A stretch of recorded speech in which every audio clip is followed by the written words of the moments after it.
Now at 10, lawmakers in Kansas take action on a bill concerning gender-affirming care for minors. Plus, volunteers turn out for some roadside community cleanup in Baxter Springs. And kids in one Southwest Missouri school roll up their sleeves and plant 10,000 seedlings to raise some green. The 4 states' most watched news starts now. Kansas could join Missouri and 21 other states in banning gender-reaffirming care. This is KOAM News at 10. I'm Dow Quick. A bill approved by the state house yesterday would ban healthcare providers from giving minors gender-affirming care. That includes surgeries, puberty blockers, and other social transitioning treatments. Also, no state money could be used on this care, and doctors could risk being sued or have their licenses revoked if they provide it. Some supporters say the bill would protect kids. Some opponents argue it would hurt LGBTQ youth in the state. The bill still needs to pass through the Senate before it can become law. However, Governor Laura Kelly has indicated she would veto it if it was brought to her desk. A program giving Kansas kids free books can get a little financial boost. Kansas Governor Kelly signs a bipartisan bill allowing private funds to support Dolly Parton's Imagination Library. It'll authorize the Kansas Children's Cabinet to establish a nonprofit corporation to receive donations, gifts, grants, and engage in fundraising activities for that library. Every child in Kansas is eligible to participate in the program to receive one free, high-quality, age-appropriate book per month until their 5th birthday. As of March 1st, more than 70,000 Kansas children were enrolled in that program. Authorities in St. Louis arrest 2 more men in connection with an Independence, Kansas homicide. U.S. Marshals and the St. Louis County Police Department have arrested 21-year-old Joshua Denton and 18-year-old Kavion Williams, both of St. Louis. Both men face charges of first-degree murder and aggravated robbery. They are the 4th and 5th suspects in the October shooting death of Jason York in Independence, Kansas. Investigators believe York was killed during an armed robbery. The other 3 suspects were arrested last month. They are 37-year-old Kevin Quinn, 20-year-old Aquin Quinn, and 23-year-old Kevin Martin, all of St. Louis. They also face charges of first-degree murder and aggravated robbery. Nice day out there weather-wise. Let's check in with meteorologist Lindsay Gaffney. Yeah, temperatures have been pretty nice the last couple of days. We're starting to cool off. Right now, today our high was about 64, our low was 50, so pretty warm. But we will see those temperatures start to drop as we move into the later end of the weekend and early next week. Right now, temperatures are dropping down to the lower 50s now, dipping into the 40s, with our overnight low being around 43, 44 degrees. And across the region, humidity values have gotten pretty low during the day, and that could cause some issues for fire weather conditions. You still want to be aware of that. However, we're not seeing, too breezy conditions, and temperatures aren't too warm. We do still have some drought issues, although some of the areas have started to get a little bit better, but I'll have more details for you after the next. All right, we'll see you soon. Meteorologists say none of this week's storm damage in southwest Missouri was from a tornado. The National Weather Service determined in the Ozarks it was mostly powerful straight line wind gusts. Nicolette Zangara has more about spotting the difference between strong winds and a twister.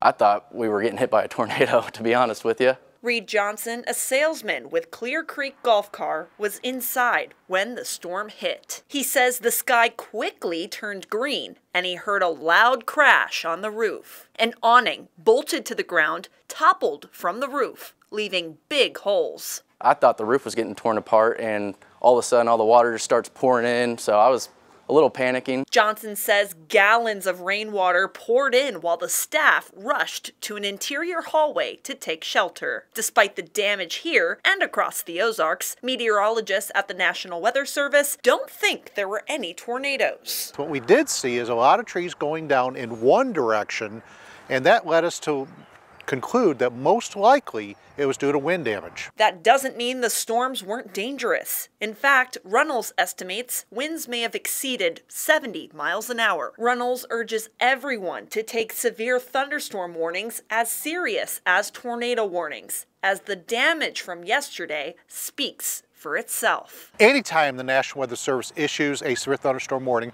we are anticipating life-threatening straight-line winds.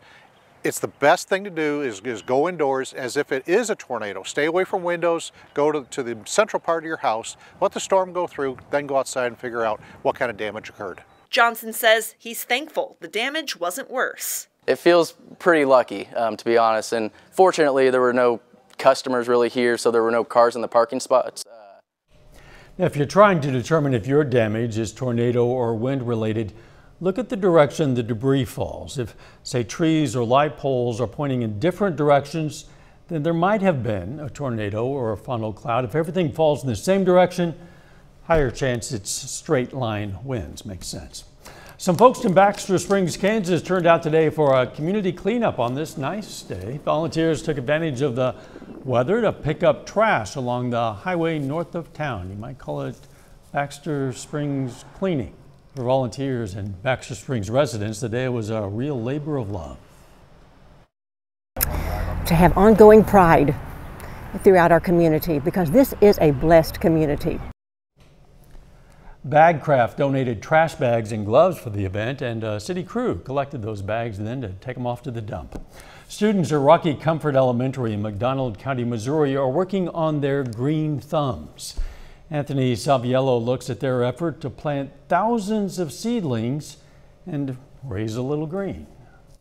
Taking care of one plant is difficult enough for some, but students at Rocky Comfort Elementary are taking care of 10,000. It's a great day where we can just get everything done at once.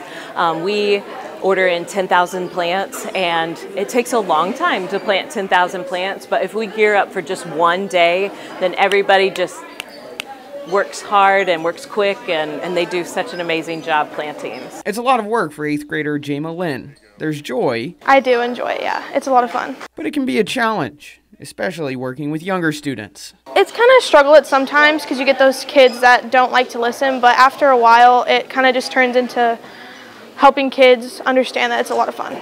This effort dates back to the beginning of the school year. We have about 600 hanging baskets. Some of them you'll see like in the background on the floor behind the students. And so we start those in like August, September. And so we get those all done before Christmas. And then after that, we start planting our little seedlings. And it will come to fruition with an end-of-year plant sale. I think it's amazing that my students get to see the progress and the fruits of their labor. They start with, like, today we're starting with little tiny plants, and then eventually they'll be able to like see them bloom, and then they'll be carrying them to customers' cars on our big sale day. Reporting in McDonald County, Anthony Saviello, KOAM News. That plant sale is going to take place on the first weekend of May. Pitt State women's basketball team takes on the team from Harding, Oklahoma. John has highlights from this first round tournament coming up a little bit later in sports. But first, a special prosecutor in former President Trump's election interference case steps down today. We'll explain why. Eurofund for the application and guidelines.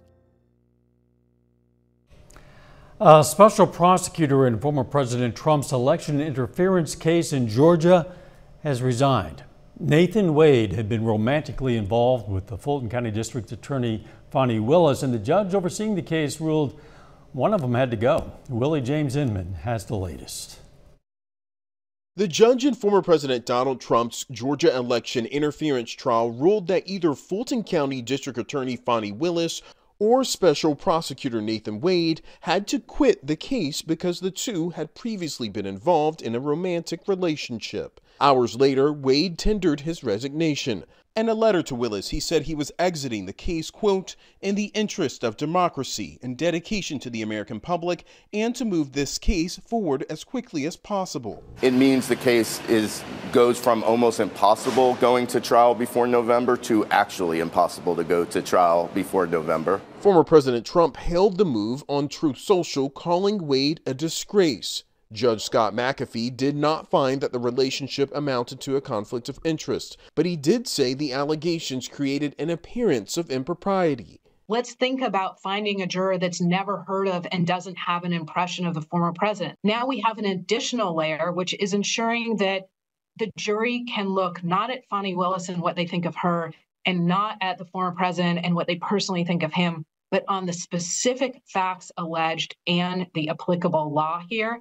In another criminal case facing Trump, a New York judge issued a 30-day delay in the trial involving alleged falsified records and payments to adult film star Stormy Daniels. The delay comes after Trump's attorney said they only recently began receiving more than 100,000 pages of documents from a previous federal investigation. Willie James Inman, CBS News, Washington. Trump has charged in 4 criminal cases as he tries to unseat President Biden in November. We're just a week away now from the Democratic presidential primary election in Missouri. This comes after Missouri representatives failed to implement the presidential preference primary voters are used to. Individual parties were left to hold their own process of finding a presidential nominee. A Republican caucus was held earlier this month where former President Donald Trump was nominated easily in Missouri. In-person voting for the Democratic primary is March 23rd. 120 schools and about 1,000 students and advisors gathered today at Carthage High School for this year's Missouri Student Council Conference. The convention featured nationally recognized speakers, a vendor fair, and a service project where participants created the blankets for Children's Mercy KC and journals for Children's Haven. For some council members, the event served as a way to see some familiar faces. Oh, seeing people that you've met before. I went to Fulton over the summer and I see so many people from my council, and seeing them again and reconnecting is probably the best part. This marks only the second time Carthage has hosted this event. The only other time, that was back in 1977. A little bit later, rivals meet again, this time on the diamond. John has highlights from this afternoon's matchup between the Lions and the Gorillas coming up in sports. RMH Joplin.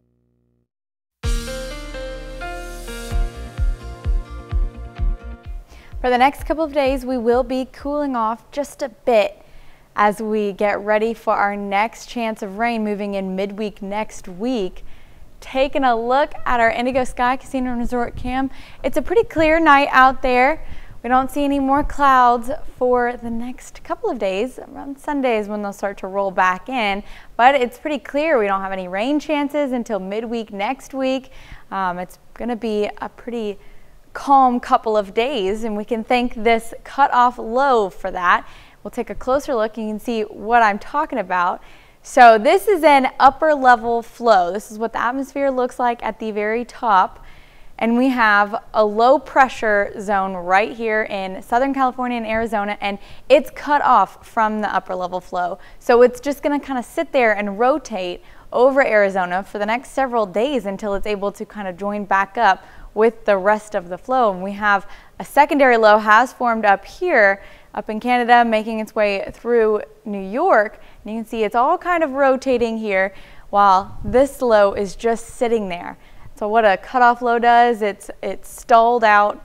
It's not going to be making its way into our area for the next several days. So we're just seeing pretty calm weather, light breezes, and no rain until that decides to join back in. And then all of that rain will start to make its way into our area, giving us all of the rain chances that we see next week. Temperatures yesterday were pretty warm in the 70s, but today we dropped down to about 64 for our high. And tomorrow we'll see temperatures in the upper 60s, high about 67, clouds a little bit later in the afternoon. But after that, we will start to cool down by Sunday, down about 10 degrees, down to about 57. Clouds do increase, but it will still be some sunny times out there. But our low on Sunday is going to be about 30, 31 degrees, so pretty cold for your St. Patrick's Day evening. So if you plan on celebrating, you might want to bring a jacket because it will drop down to below freezing, 31 degrees. Monday, still pretty cold, around 52 for our high. It will be sunny. Dropping down again, 36. We've got a couple days back down in the 30s. Tuesday, warming back up, 68. Wednesday, 65. Clouds roll in Wednesday. Wednesday evening, we'll start to get those rain showers. And then on Thursday is when we're going to start to see those thunderstorm chances again. After that, Friday and Saturday, it's mostly just going to be some scattered showers here and there late on Saturday. And then Sunday, Monday, pretty consistent rainfall. So we do still have a lot of rain chances in the forecast, but that's not coming in until end of the next week and into the weekend. A lot of people remember that we had, really dry weather, a year ago. So the idea of getting some rain this spring is not a bad thing. It is good. Helps with those drought. Yeah, we have to have it. Thanks, Lindsay. Still ahead, Pitt State and Missouri Southern baseball face off for the first time this season. And Pitt State women's basketball plays in the opening round of the NCAA tournament. John Dales has highlights from that and a lot more. It's coming up next. Rally your colleagues. Store today.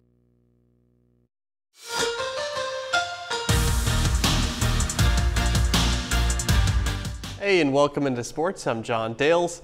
Pitt State women's basketball is fresh off an MIAA tournament championship and plays in the NCAA tournament tonight. Central Region, first round of the NCAA Division II tournament, Pitt State against Harding.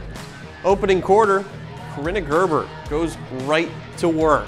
Nice hook shot off a nice move there. She scores, and next possession, Gerber again goes up strong and finishes down in the post. Pitt State down by 4 early on. Defensively, the Gorillas have a tough time stopping Sage Hawley. She uses her length to grab the ball, then score the easy basket. Then Hawley gets the turnaround jumper up and in for 2. Pitt State, though, finds some rhythm in the second quarter. That's when Macy Mays continues to play well. She gets to the rim, finishes that basket. Then it's Grace Pyle's turn. She shows off her range, knocks down a 3.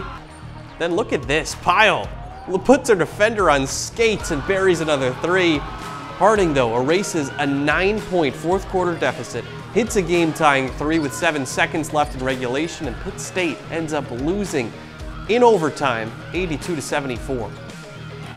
Felt like they made some plays down the stretch that obviously made a difference, and there were probably a few different plays we could have made, whether, take care of ball, free throws. There's, like we mentioned in our post game, just that nobody's perfect.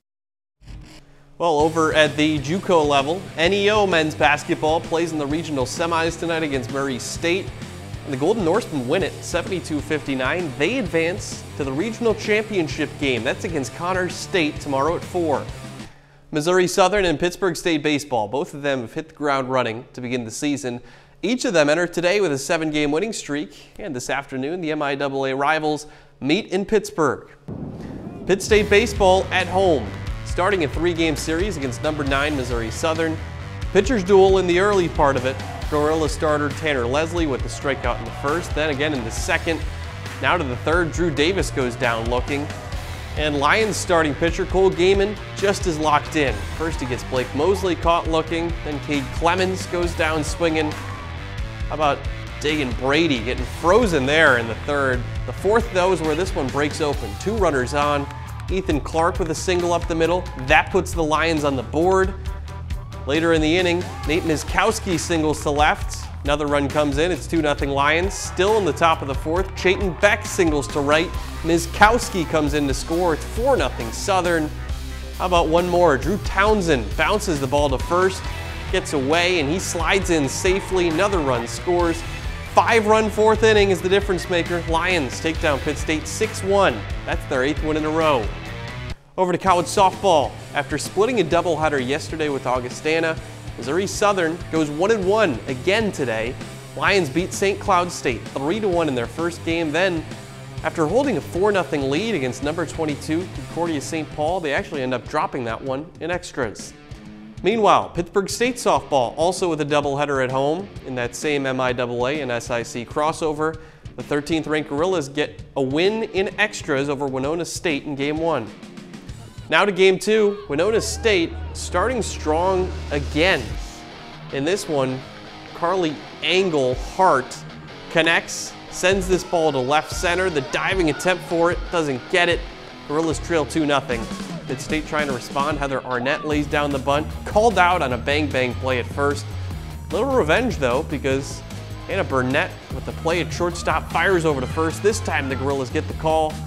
And Winona State pitcher Abby Smith continuing to frustrate the Gorillas early. Snags the comebacker, calmly tosses over to first. PSU down 3-0 after this play. Ball gets away into right field and the run's gonna come in to score. But as we go ahead into the 4th inning, that's when Caden Trochim sends this one over the center fielder's head. Run comes in to score. Ties it up at 4, and the Gorillas would walk this one off as well in the 8th inning. They take it 6-5. That's their 16th consecutive win. Yeah, so they're rolling. Obviously, Pitt State women's basketball would have liked a different result tonight, but Pitt State men's basketball tomorrow in the first round of the NCAA tournament. We'll see if they get a chance to turn things around. Yeah, for the women, it's hard to lose, but gosh, you get to overtime. Yeah, it's just so hard. So many good teams left at this point in the year, too. Yeah, I guess that's true. They all are. We'll be right back. RV is your home. The days are getting longer and things are greening up out there and budding, and it's going to be a great weekend to get outside, I think, Lindsay. Yeah, it is. We have temperatures ranging from 67 to 57, so a little chillier on St. Patty's Day, but it's going to be pretty clear until Wednesday night. Then we'll have some rain chances. Yeah, cool enough to do some yard work or just get outside and put on a sweatshirt, whatever floats your boat. Final sports note. 2 more big basketball games tomorrow. NEO men's basketball regional championship, that's at 4 o'clock. Then Pitt State men's basketball, 7:30. They play in the first round of the NCAA tournament. Looking forward to that. Don't forget St. Patrick's Day on Sunday. Let's make it a great weekend.